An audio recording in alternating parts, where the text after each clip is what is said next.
Assalamualaikum warahmatullahi wabarakatuh. Perkenalkan, nama saya Nur Hasanah, mahasiswa Universitas Ibnu Khaldun Bogor, program studi Ilmu Al-Quran dan Tafsir.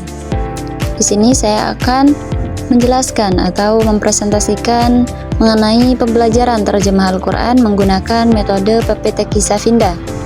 Untuk memenuhi tugas ujian akhir semester mata kuliah Ilmu Terjemah Al-Quran yang diampu oleh Dr. Mukhrij Sidki. Pada kesempatan kali ini saya akan membahas 3 poin. Yang pertama, bagaimana konsep dan tahapan pembelajaran terjemah Al-Quran menggunakan metode PPT Kisah Finda. Yang kedua, bagaimana implementasi metode PPT Kisah Finda. Dan yang ketiga, apa faktor pendukung dan penghambat implementasi metode PPT Kisah Finda dalam menerjemahkan Al-Quran. Pembahasan yang pertama yaitu tahapan pembelajaran terjemah Al-Quran metode PPT Kisah Finda. Tahapan ini memiliki 3 metode atau dibagi menjadi 3 metode. Yang pertama yaitu metode lafzi. Yang kedua metode qawaid, yang ketiga yaitu metode tafsir ringkas.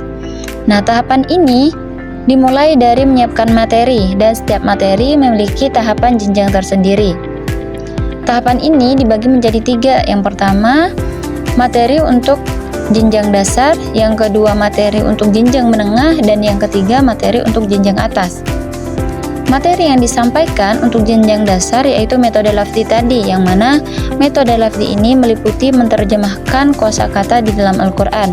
Hal ini merupakan teknik dasar dalam menerjemahkan Al-Quran.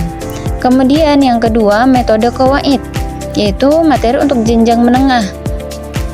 Materi ini meliputi penyampaian materi tentang pembagian kalimat isim, mabni mu'rab, dan pembagian i'rab. Kemudian yang ketiga yaitu metode tafsir ringkas, yaitu materi untuk jenjang atas.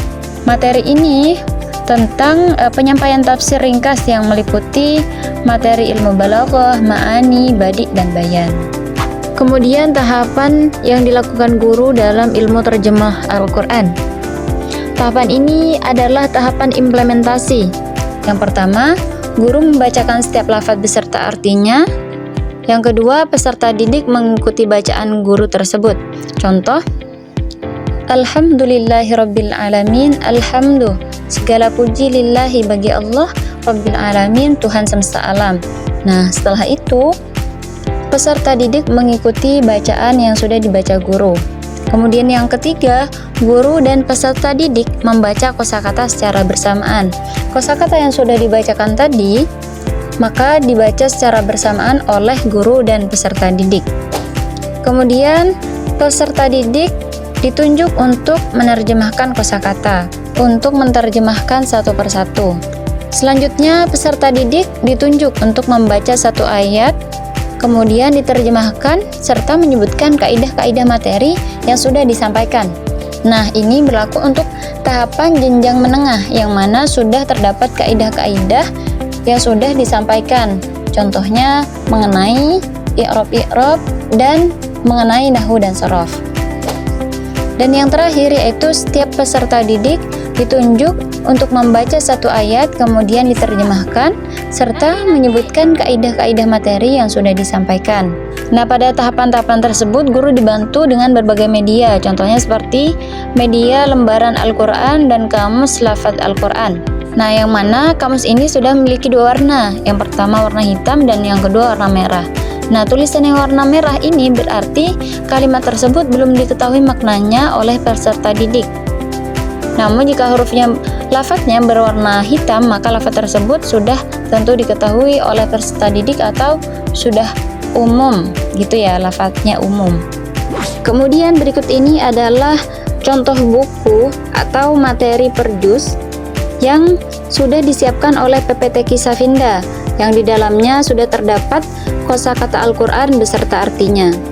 Kemudian di sampingnya ada lembaran Al-Quran atau lembaran yang digunakan oleh guru dalam pembelajaran di kelas. Nah, metode ini, metode PPT Kisah Finda, boleh digunakan oleh orang yang sama sekali belum memiliki basic bahasa Arab atau nahwu shorof. Karena pembelajaran metode PPT Kisah Finda ditandai dengan dua warna. Yang pertama warna merah, yang kedua warna hitam.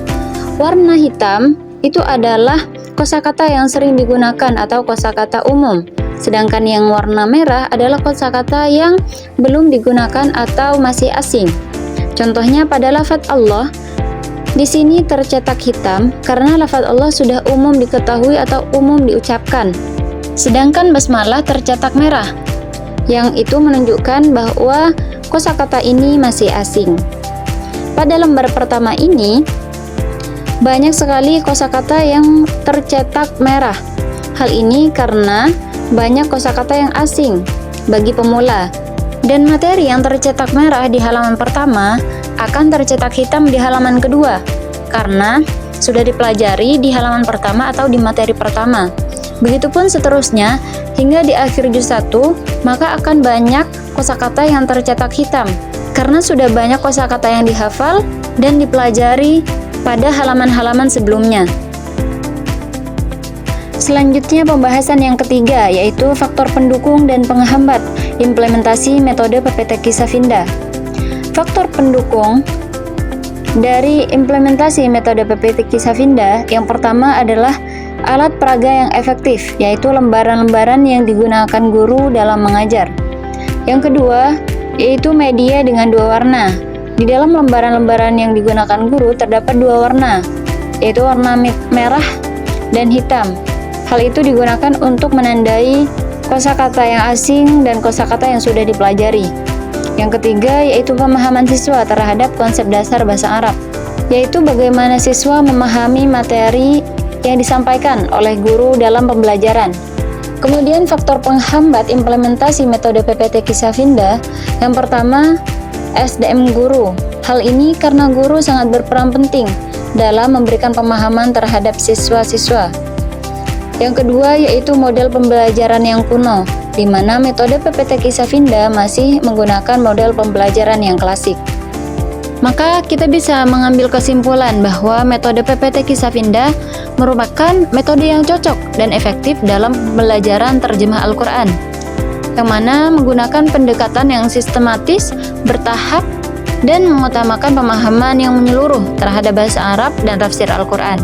Akan tetapi, terdapat beberapa faktor penghambat seperti kebutuhan akan SDM yang berkualitas, sikap guru yang harus dapat menyampaikan materi dengan cara yang menyenangkan, serta potensi kebosanan siswa jika metode yang digunakan terlalu monoton atau kuno. Berikut saya tampilkan implementasi metode PPT Kisah Finda.